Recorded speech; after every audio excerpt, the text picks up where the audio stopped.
One of the most robust ways to extend lifespan in animals is caloric restriction.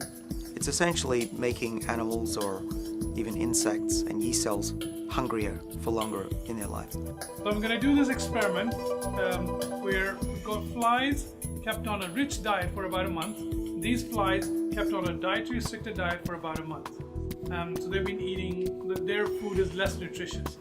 And I'll tap them and we will ask which flies move faster. And you can see the flies in diet restriction for about 30 days are way more active than the flies that are being on a rich diet.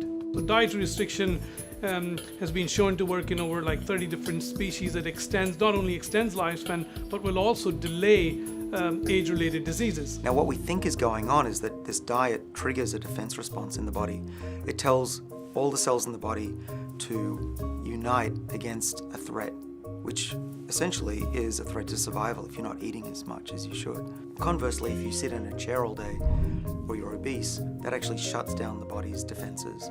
It becomes more complacent and says, there's no threat, we've got plenty of energy, let's just grow and reproduce. My general advice is to eat in moderation, to stop eating before you're completely full. If you're restricting diet appropriately and not limited in specific nutrients, you should feel more invigorated. At least that's what we see in the lab. Now we know calorie restriction works by turning on these defenses. So that means we can find molecules, drugs of the future that will be able to turn on the body's defenses just in the same way that calorie restriction does.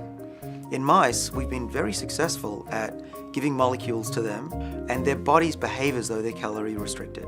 They get the benefits, they're healthy, they live longer, but they don't have to calorie restrict. And that's the key. We should be able to have a drug or an injection for when anybody comes into a hospital and needs some help.